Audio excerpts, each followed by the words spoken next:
Les débats des mémoires. Une série de podcasts proposés par la ville de Rouen. Épisode 3. Guerre d'Algérie. Des mémoires encore douloureuses. La ville de Rouen est liée de longue date à l'Algérie. Les rues de Constantine et d'Alger, près des anciens docks, rappellent aux passants que son port fut la porte d'entrée en métropole des produits agricoles issus des fermes coloniales. C'est à Rouen également que furent débarqués, pendant la guerre d'Algérie, une part importante des cercueils de soldats morts. Une fois l'indépendance de l'Algérie proclamée en 1962, Rouen accueillit des rapatriés, les soldats de retour, et fut pendant les décennies qui suivirent une terre d'exil d'Algériens venus chercher des horizons meilleurs. Par la suite, ici comme ailleurs en France, les silences et la douleur ont entravé le cheminement vers des mémoires partagées et apaisées de ce passé sombre. Les mémoires sont difficiles à construire parce que la guerre d'Algérie, c'est un phénomène qu'on a nié pendant très longtemps, puisqu'il faut attendre 1999 pour l'appeler une guerre. Auparavant, ce sont des opérations de maintien de l'ordre. Rémi Dalisson, historien, auteur de Guerre d'Algérie, l'impossible commémoration. La guerre d'Algérie, administrativement parlant, c'était pas une guerre, c'était des opérations de police. Donc, il y a eu ce déni linguistique qui a entraîné un déni mémoriel. Et deuxième chose, c'est compliqué parce que ça implique énormément d'acteurs. Ça a marqué plusieurs générations et il y a des mémoires qui se contredisent, qui s'affrontent. Et ces mémoires sont tellement douloureuses. De Gaulle parlait de boîte à chagrin pour la guerre d'Algérie. Elles sont tellement douloureuses qu'elles ont un peu empêché qu'on fasse l'histoire. Et puis ça a mis en cause plusieurs générations de chaque côté de la Méditerranée. En France, ça a mis en cause des jeunes qui sont partis faire la guerre. 1 million de soldats. Je ne sais pas si on imagine aujourd'hui ce que c'est qu'1 million de soldats qui font leur service militaire et qui partent pour 25 à 30 mois en Algérie avec une seule permission et qui se retrouvent à faire ce qui est interdit dans un pays démocratique, c'est-à-dire, entre autres, torturer. Entre autres, utiliser du napalm, entre autres, utiliser des gaz. Donc ça a marqué vraiment toute une génération, c'est la génération du baby-boom en fait, et c'est une génération qu'on n'a pas écoutée ou qui s'est tue surtout pendant très longtemps. Du côté des Algériens aussi, du côté de ceux qui se sont battus pour le FLN, ils se sont tus. Pour d'autres raisons, les travailleurs algériens en France se sont tus aussi, alors qu'ils ont participé à la guerre par le biais de l'impôt, par exemple. Et les politiques ont nié la chose, ont nié les horreurs de la guerre d'Algérie, à commencer par la torture. Et j'ajouterai enfin que tous les partis politiques, d'une manière ou d'une autre, ont été plus ou moins impliqués pendant la guerre d'Algérie, y compris le Parti communiste français qui a voté les pouvoirs exceptionnels au début de la guerre d'Algérie. Donc vous voyez, c'est très compliqué aujourd'hui. Et aujourd'hui, on est la 3e génération après la guerre d'Algérie d'enfants, de travailleurs algériens, mais aussi d'enfants ou de petits-enfants de soldats qui sont partis faire la guerre d'Algérie, qui n'ont pas parlé. Et la mémoire commence un petit peu à se réveiller parce que justement, le phénomène de génération fait qu'on peut commencer à en parler.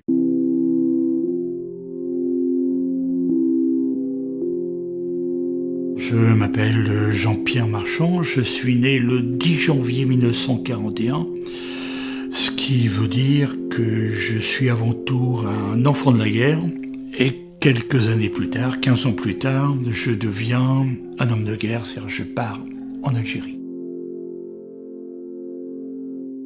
Je suis un appelé, je pensais être incorporé dans la marine, puisque je travaillais à l'époque au chantier de Normandie, au chantier de construction navale, et je me suis retrouvé dans les profondes montagnes de Kabylie, dans les Bérets Noirs. Et c'est l'école de la guerre, et vous vieillissez très vite. Vous devenez, l'enfant que vous êtes parti, ou le jeune homme, vous êtes parti, vous partiez à 20 ans, vous n'avez même pas le droit de vote, vous partez comme ça, et vite fait, vous mûrissez très très vite. Je pars en 61, et je pars au moment où il y a le putsch des généraux, en 61. Il y a la naissance de l'OS, l'organisation de l'armée secrète, le FLN qui prend du poids, C'est une guerre de haine, une guerre sanglante, mais ça va être l'horreur pour eux, pour nous, et ça va être l'horreur, ce qui va peut-être me bouleverser le plus, c'est la condition de vie, je veux dire, des paysans autour de nous, des fellahs, qui sont dans une misère noire. Et tout ça va nous suivre. On va nous demander de faire des opérations, pas que des opérations de guerre, des opérations, exemple, un exemple peut-être le plus terrible qui me suit, j'arrive en mai, il y a à l'époque en Algérie la sécheresse, une énorme sécheresse. Les habitants, les quelques paysans viennent chercher de l'eau dans ce corps de ferme que nous sommes, qui est un camp retraché, qui est truffé de munitions, entre parenthèses. Et ils viennent chercher de l'eau matin, midi et soir. Ils n'ont pas l'eau courante, ils n'ont pas d'électricité. Et un jour, le téléphone va sonner et on va nous demander d'aller au-devant des paysans qui viennent 3 fois par jour, matin, midi et soir. Ce ne sont des femmes et des enfants et un vieux Chibani, un vieil Algérien. Ils viennent chercher de l'eau et on va nous demander de se mettre en travers de cette population et de leur interdire d'avoir accès à l'eau. C'est insupportable. C'est leur flotte en effectif.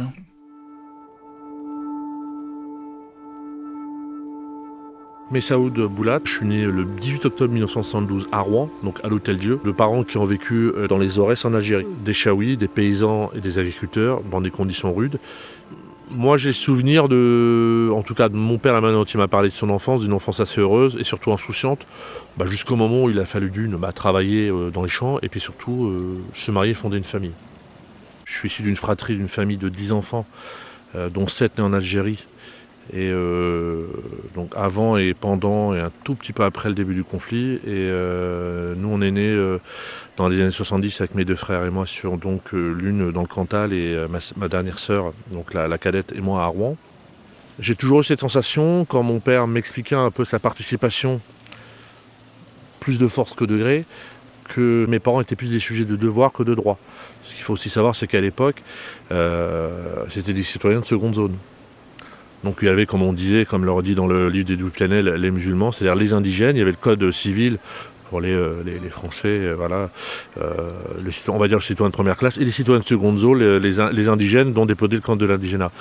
Et lui, la manière dont il nous en a parlé, il y avait toujours beaucoup de retenue, beaucoup de silence, derrière lequel j'ai cru, étant enfant, mais devenu adulte, compris que ce que je devinais, c'était beaucoup de souffrance.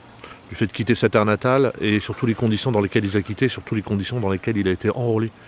C'est-à-dire qu'il a été enrôlé du fait de l'histoire avec un grand H, pas l'histoire géographique qu'on apprend à l'école, mais l'histoire, elle a emporté un certain nombre d'individus, dont lui et ma mère et leurs enfants, parce qu'à un moment donné, pas le choix. D'un côté comme de l'autre, il y avait des menaces, aussi bien le regard de la communauté que les menaces des rebelles qui avaient pris le maquis, mais aussi les menaces jamais volées non plus des militaires français qui leur disaient soit vous nous aidez, ou on vous laisse, on fait courir des bruits et vous allez vous faire trancher la gorge, soit les maquisards qui se rebellaient contre l'armée française, et je dirais même l'État français de manière générale leur disait si vous ne nous aidez pas, ou si on apprend que vous aidez les Français, on vous égorge aussi toute la famille.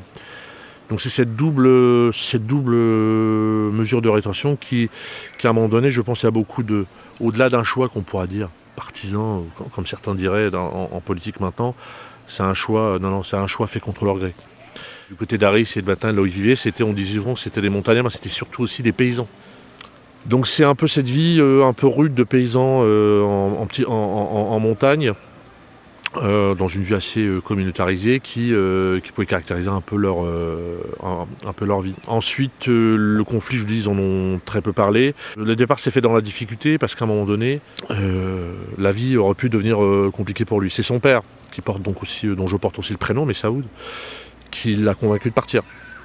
Donc c'est aussi ce déchirement auquel il a dû faire face, aussi bien partir avec toute sa famille d'un pays où il avait toujours vécu, et aussi il avait perdu 2 enfants en bas âge, mais il a dû aussi quitter ses racines et aussi son père. C'était un déchirement. Aussi à savoir, si je ne m'abuse, il a pris un bateau un petit peu après la guerre, parce qu'à un moment donné il a été protégé, et que, comme tant d'autres, il a atterri dans un camp. dans le sud de la France.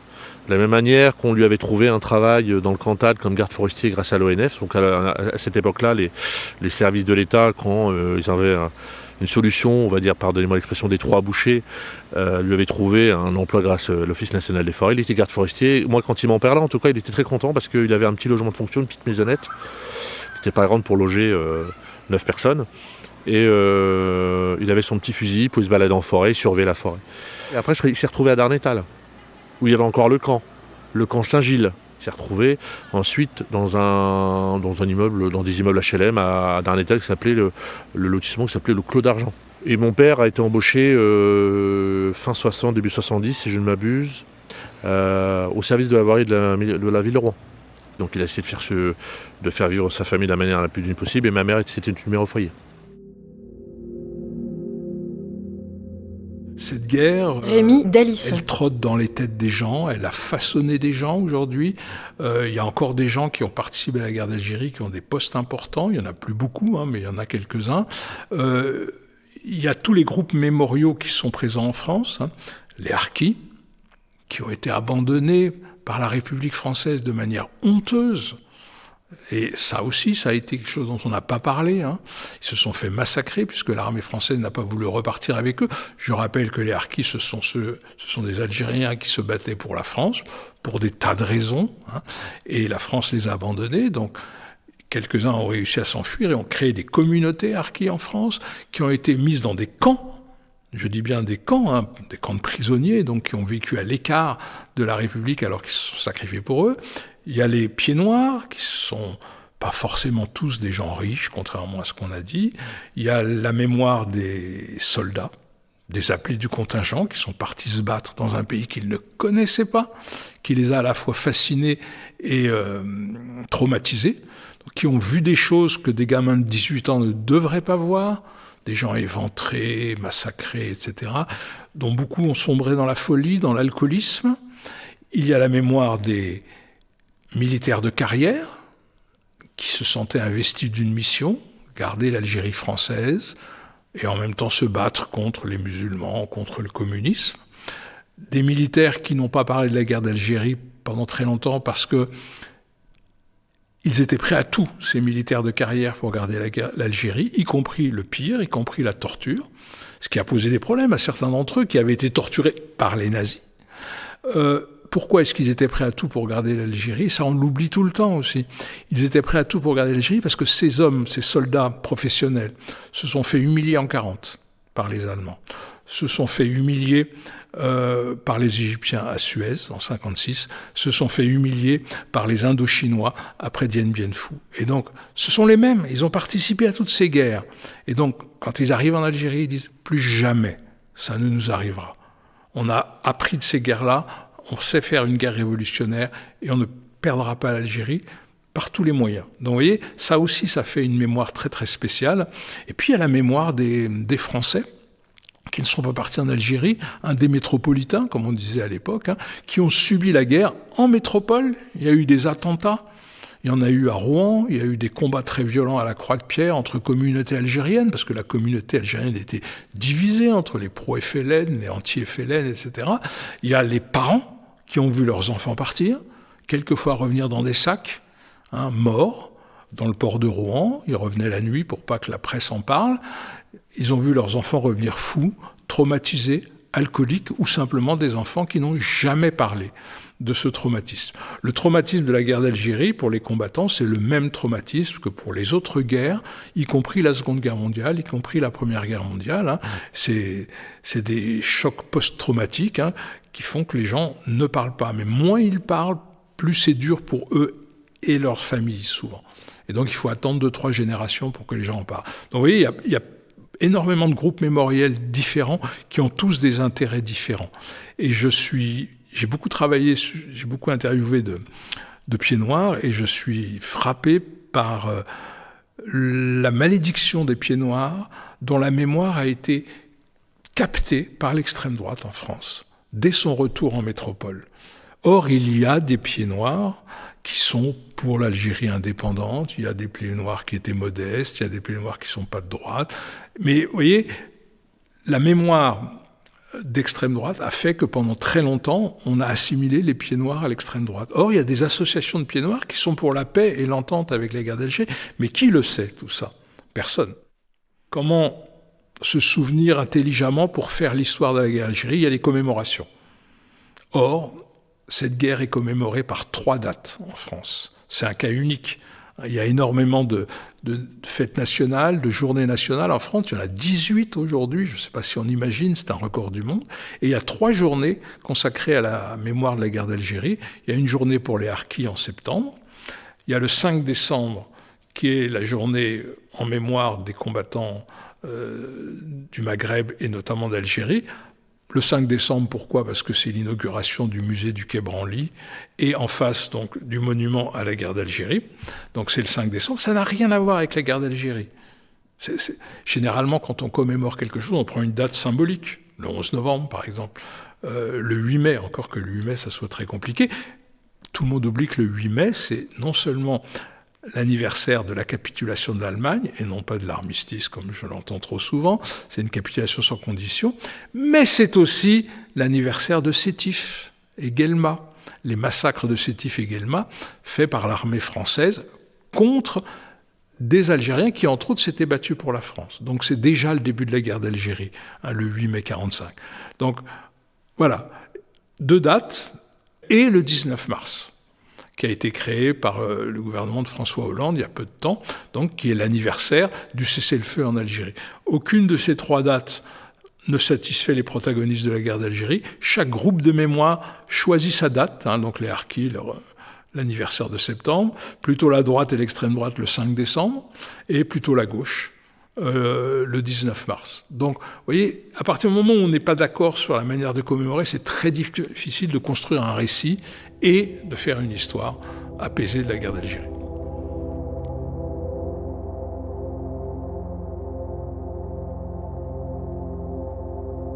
J'étais de garde cette nuit-là. Et nous étions si peu nombreux, encore à l'époque, Jean-Pierre Marchand. qu'on montait la garde, seul dans la nuit, 3 heures. Et dans la nuit du 18 au 19 mars, on savait qu'il y avait des transactions, que le cessez-le-feu se préparait, mais on nous avait tellement raconté de carabistouilles pendant des mois et des mois, où on y croyait à peine. Et minuit pile, autour de moi, les montagnes se sont embrasées. Les paysans ont fait des feux de joie dans tout leur village. Les Fatmas se sont mis à pousser des you-you dans la nuit. Et c'était cessez-le-feu.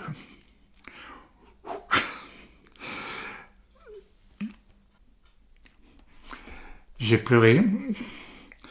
Et puis, vous comprenez qu'il se passe quelque chose de très particulier. Je me souviendrai toujours d'un de mes meilleurs copains, Jean-Claude, qui sort, qui dit « La guerre est finie ». C'est terrible, mais vous n'avez toujours pas voté, vous avez à peine 21 ans, vous n'êtes toujours pas maître de votre destin, ou pratiquement pas, et vous avez eu le droit de tuer et de faire la guerre. Quand mon père évoquait les souvenirs avec des adultes, moi j'étais petit. Mais Saoud, Boulat. Avec des mots toujours très feutrés. Avec toujours cette espèce d'éloignement, faut pas trop en parler, attention, c'est très douloureux. Parce qu'on ne crie pas sa souffrance en fait. C'est sa dignité à lui, c'est de se dire, je ne vais pas pleurer, je ne vais pas m'épancher pour ne pas crier ma souffrance, et surtout qu'on ne l'entende pas. Lui, il a choisi de ne pas s'exprimer, surtout par une pudeur, parce que c'est ce qui les caractérisait tous. Beaucoup la peur et la pudeur. C'était toujours très ténu, la limite entre le non-dit et le rien. N'oublie pas d'où on vient, c'était très dur. Donc des fois, quand on est petit, on dit ça, mais c'était quoi, d'où on vient? Et toujours beaucoup de dignité, surtout l'honnêteté, parce que mon père a toujours eu cette façon de me dire à mot couvert ou à demi-mot que j'aurais peut-être en faire plus. Et que même si je travaille bien à l'école, à un moment donné, mes bons résultats ne seraient jamais appréciés à leur juste valeur. Donc il fallait en faire plus. Surtout, le grand mot qui voulait tout dire et ne rien dire, c'est « fais attention ». Ce que moi j'ai vécu chez eux, c'est beaucoup de souffrance, beaucoup de non-dits, et le fait de ne pas pouvoir s'exprimer. Ensuite, la question est, est-ce qu'on leur a demandé ? c'est jamais arrivé. Est-ce qu'on leur a fait comprendre qu'ils avaient une histoire à raconter ? Donc il aurait quand même fallu attendre pour nous 53 ans. Après, il y avait aussi un obstacle majeur, une maîtrise avec tout l'aspect que je leur dois. Ce qu'il faut aussi que vous sachiez, c'est que mes parents sont décédés, mon père en 2015 et ma mère l'année dernière. Une maîtrise, je dirais, pas suffisamment parfaite de la langue française, assez pour la comprendre, assez pour savoir compter, se débrouiller, se sociabiliser, mais pas suffisante pour en maîtriser toutes les nuances. Donc raconter une histoire en étant si peu, je dirais, armé, si vous me passez l'expression, pouvait être compliqué. Ensuite, culturellement, dans leur manière d'être, de vivre, d'être sociabilisés, est-ce que pour eux, ils étaient en mesure de le faire ? Est-ce qu'ils se donnaient le droit ? Est-ce qu'ils s'autorisaient à parler ? Ce cessez-le-feu, je l'ai écrit, j'ai écrit une nouvelle. Ça m'a suivi toute ma vie. Entre l'OS, Organisation de l'armée secrète française, la population, il y a un mot qui va, j'osais dire, habiter les Algériens. C'est une haine sourde.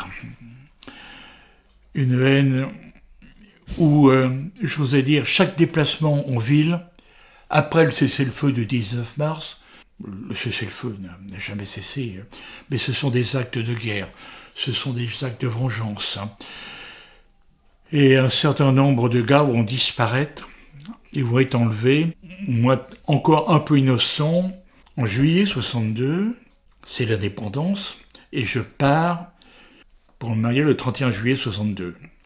J'ai 20 jours de permission, et quand je reviens, les FEL à la descente d'avion vont m'enlever, et nous sommes un certain nombre à avoir été enlevés. Il y a près de 430 ou 440 gars qui, de 54-62, ont été enlevés et n'ont jamais été retrouvés.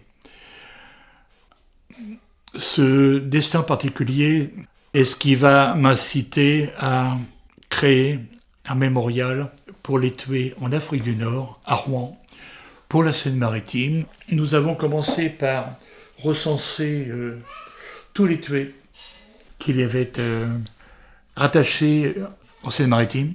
On arrive à 417 tués. C'est un des départements les plus touchés. Et c'est comme ça qu'on est arrivé jusqu'au 1er février 2018 à inaugurer notre mémorial Place Carnot à Rouen. Pourquoi faire un mémorial ? C'est le rassemblement d'un certain nombre de gars qui ont été tués. C'est pas un monument aux morts. C'était quelque chose d'assez fort en même temps. Il y a tout un symbole. Et volontairement, nous avons travaillé avec un sculpteur qui s'appelle Jean-Marc Depas, Madame Camira qui est une architecte. Et nous avons travaillé dans ce sens-là autour, je vais dire, de ces disparus, de tous ces tués.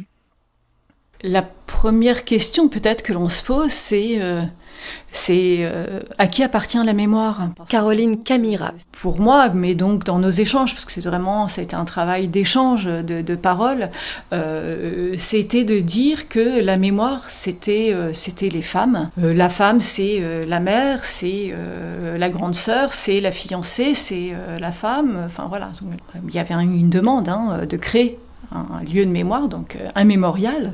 La ville de Rouen avait défini un petit espace, place Carnot. Les premières esquisses se sont mises sur ce petit morceau de terre ou d'herbe qui était sur la place Carnot. Et donc je souhaitais un lieu comme ça au cœur de la ville, dans lequel on n'allait pas vers le lieu, mais le lieu en fin de compte appartenait à tout le monde. Un lieu de mémoire, c'est un lieu particulier, parce que quand on parle de la mémoire, il y a ce moment de recueillement. Le mémorial en lui-même. Donc on voit deux personnages qui sont donc deux femmes, une femme plus âgée, peut-être qui peut représenter la mère, et une femme plus jeune qui représente la sœur ou la fiancée. Et sur le sol, on a des barrettes de marbre noir sur lesquelles sont gravés le nom des personnes donc réidentifiées par Monsieur Marchand, par l'association. qui ont disparu pendant la guerre d'Algérie. Alors ces barrettes de marbre noir, elles ont une forme et une disposition bien précises. Elles évoquent les cercueils des disparus de ces guerres, et en fin de compte, tous les cercueils de toutes les personnes tuées au combat en Algérie arrivaient à Rouen la nuit, et à partir de Rouen, en fin de compte, étaient redispatchés comme ça sur le territoire français. Le lieu raconte autre chose que la mémoire, et on revient à l'idée de départ, c'est que la mémoire, c'est ces femmes, ces deux femmes qui sont là et qui nous parlent du vide. À travers du vide, en fin de compte, on voit juste les barrettes noires, on voit juste ces noms qui sont comme ça alignés, et on trouvait que c'était suffisant pour évoquer la mémoire de ces gens. Je pense qu'aujourd'hui, il faudrait que les Français comprennent que les guerres de décolonisation ont été des horreurs qui se fondent sur la colonisation, qui est de toute manière une spoliation, un vol. Et cette histoire de guerre, de décolonisation, mais aussi de colonisation, ça va avec. On ne peut pas parler de la guerre d'Algérie sans parler de la colonisation de l'Algérie, sinon ça n'a aucun sens. Donc il faudrait que les Français acceptent que ça fasse partie de leur histoire.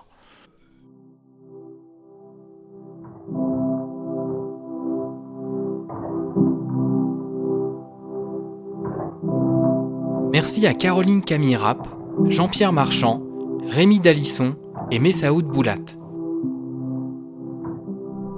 Les débats des mémoires. Une série de podcasts proposés par la ville de Rouen. À retrouver sur le site www.rouen.fr. Réalisé par Christophe Tréhé. À la voix, Adélaïde Prudhomme.